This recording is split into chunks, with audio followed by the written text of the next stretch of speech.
Chris, an exciting FA Cup tie against Spurs coming up on Tuesday night, but a disappointing result on Saturday. What's the mood been like around the squad? Not that bothered, really, to be fair, Dan. I'm not an entertainer. I'm not a comedian. I don't have to sing a song to them to get the mood up. Can't get motivated for Spurs at home in FA Cup 5th round, then go and do something else. And are you personally excited? I'm really excited about it. Yeah, we're disappointed about what happened. I've said before, and maybe I'll touch upon it more lead up into our league campaign on Saturday, because it's more relevant for league football. It's been quite difficult as well because, one thing that you haven't got and a commodity for any managers and coaches is time to work on the training ground. So there's certain things that I know that we would be doing and putting in place and working on during the week, but unfortunately we haven't got enough time to really go too deep into it when we're just rolling from game to game. One thing I know is that if we defend like we did in the first 15 to 20 minutes against Barnsley, and we do the same against Spurs, then we might as well go on at half time because it'll be game, set and match.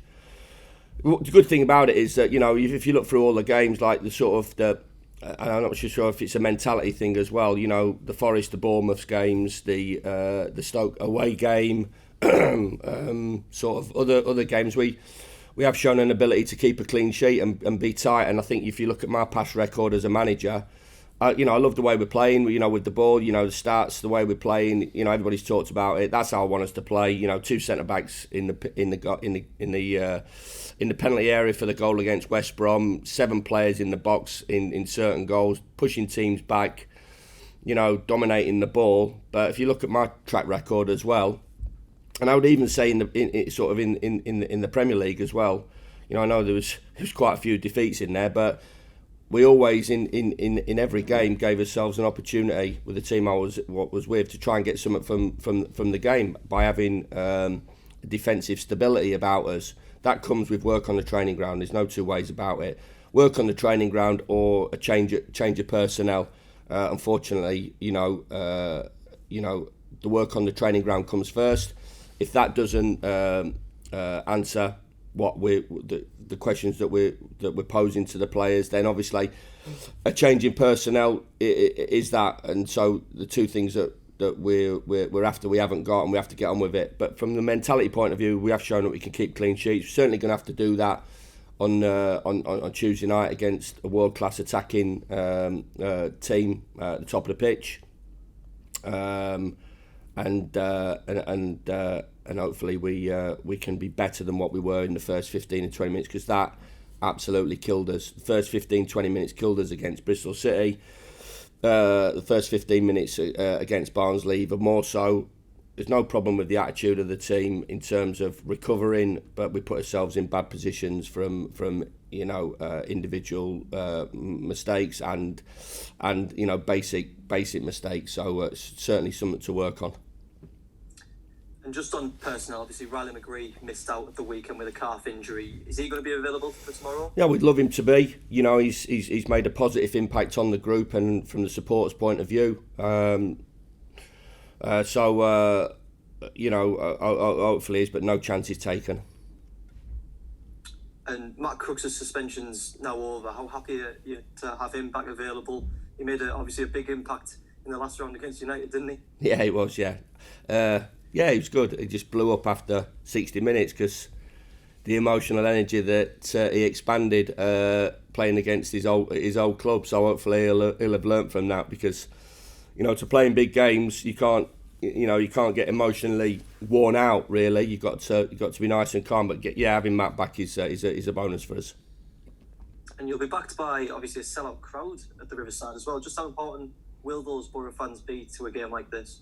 Well, of course, we're underdogs, so I'm not stating the obvious. Well, I'm stating the obvious, but we are, and we'll need everything to go our way.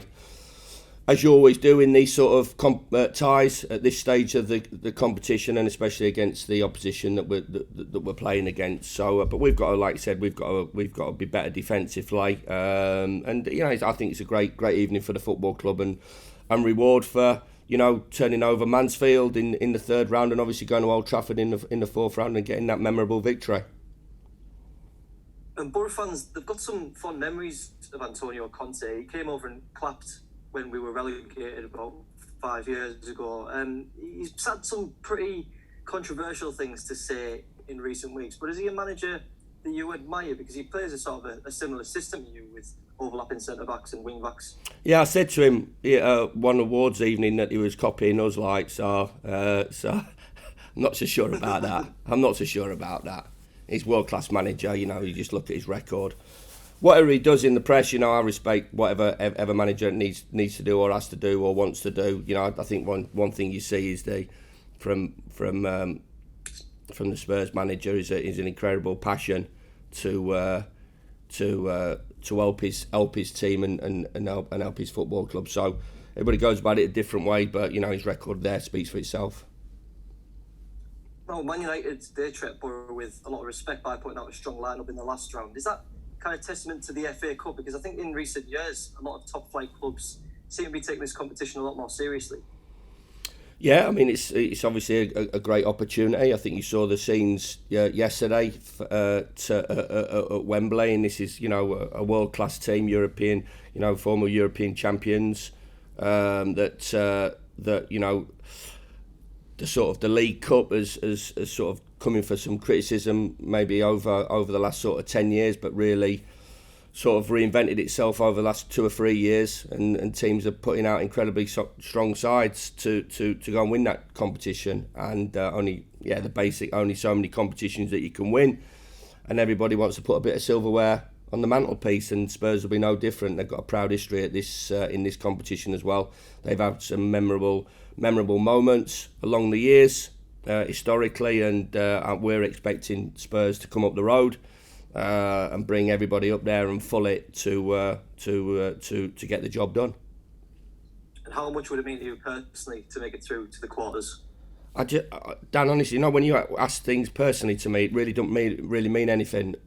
I'm a club man, I'm a team man, I'm a team player. You know, what is it doing for the football club? What will it do for the football club? I think that's a better question to ask me. You know, what will it do to football clubs going to the quarter-final of the FA Cup? It'd be an incredible achievement, but obviously we understand that yet again, as we did when we went to Old Trafford, you know, a lot of things have got to go for us, and we've got to be our absolute best to give ourselves any opportunity, and certainly got to be better than what we were in the first 15 minutes at Oldwell on Saturday. I won't ask you if you're daring to dream then. Looking at that Wembley arch. No, I'm looking at what our training session is going to look like this morning, and ready to put as much gear on as possible and layer up and get out there and get his hands dirty. Spot on, Chris. Top man. Cheers, Dan. Thanks, mate. Cheers, pal. Nish from the BBC. Hey, Nish. Hi, Chris. You alright? Yeah, I'm good, thanks. Great. After a disappointing result in the Championship, it is relentless. Is it nice just to be able to switch off from that, just go again in a totally different competition that you've been really enjoying this season? Kane, Son, Mora, Dyer, Sanchez, Antonio Conte. Switch off. Relax. Are you sure? Switch off from the league. I've got that nightmare to deal with. Trying to keep the ball out the back of the net after watching the first 15 minutes of our game at Barnsley, knowing that what they've got, and their weapons that they've got at the top of the pitch all over. Yeah, I'm not so sure. Switch off, but listen, we'll. Yeah, I get what you're saying. You know, of course we're expected to go to Barnsley and win on Saturday, which we didn't, and Tottenham are expected to come to our place on Tuesday night and win. So I'm not saying that both games are relevant. You know, we're in a completely different level than Tottenham, and obviously Barnsley in our division. So I'm not saying that. But it's a fabulous opportunity for everybody to you know. The proud history of the football club, you know, playing in the Premier League, it'll bring back sort of memories to the older ones of, you know, when Middlesbrough were sort of up against the likes of Tottenham and Manchester United and the other huge teams in the division on a weekly basis. So everybody enjoyed the Manchester United game, and obviously enjoyed it even more with the result at whatever time it was when that ball went flying into the Stretford end. So from our point of view, you know, same message as it was when we went to Old Trafford. You know, it's not a day trip for us. We're not just to turn up, and we're here. We're here to be competitive, and we're here to get a result. And they'll know that as much as I know that they won't underestimate us. We certainly can't. We will never underestimate them and what the quality that they've got and the manager and so, you know, they're for me. It's you know, that competitive aspect that we need to show has definitely got to be there on Tuesday night. The penalty shootout at Old Trafford, I mean, the quality of it was really impressive. Have you been practicing penalties? Will you be doing it on the training ground today? I think, as I said afterwards, you know, I can't keep a straight face and say that yeah, we are and take a load of credit. We haven't. I think it's going to be difficult to replicate the sort of environment that we're going into tomorrow night at that stage of the tie. Who knows who's on the pitch, or whatever. I think, you know, a few of the main penalty takers will individually take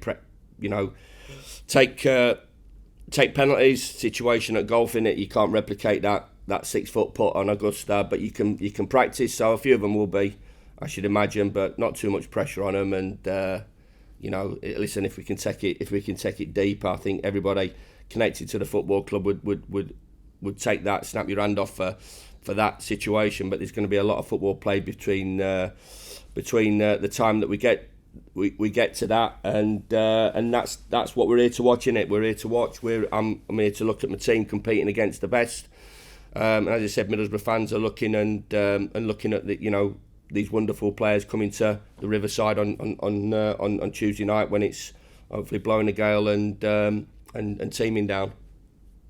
And just finally, from me, you touched on it with Dan, but what difference could the crowd make on the night? You know, a packed out Riverside. Yeah, well, they can, you know, they can, and I'm sure they will. They understand the game as much as, you know, anybody in this country. As I keep saying, it's a football town. It's the number one thing in the majority, if not all, of their lives. And you know, they understand the game, and they understand the impact that 30,000 Boro supporters can have. You know, but the opposition players, you know, they're used to it. You know, Harry Kane's used to playing for England and going into people's backyards and playing in hostile situations, and Europa Cup and Champions League, and, you know, going to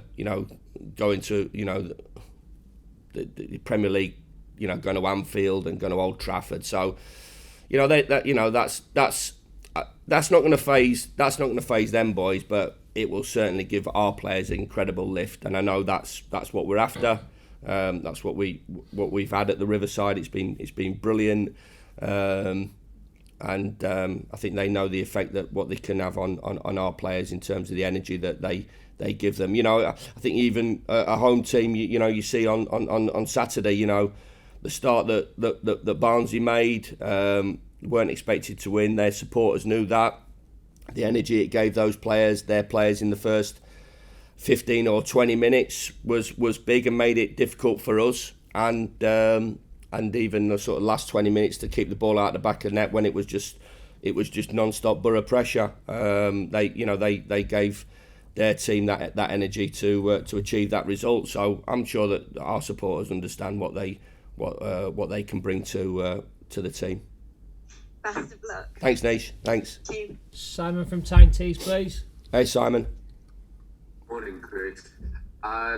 You gave us the Tottenham team rundown a few minutes ago, but Kane and Son in particular now officially a record-breaking partnership. What do you make of them?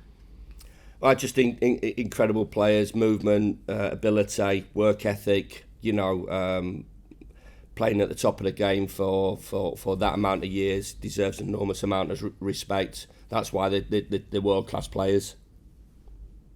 The only other thing I want to ask is that the Man United game kind of worked for you in many ways. Obviously, you got through it, but it kept the excitement bubbling along. It kept the season bubbling along. You want the same thing to come out of this, don't you, as well? Our season will be keep going regardless of what happens on Tuesday night. Can it? Is there any downside to winning? Absolutely not. It can give everybody a huge boost, of course, yeah. But our season will be kept going right till the final whistle at Preston, because that's our make it, regardless of what happens. You know, from the feel of it all, our season will be going right to the end. And so, you know, Tuesday night is obviously a great opportunity and an experience for everybody, and one that we want to enjoy and embrace, but be competitive in as well.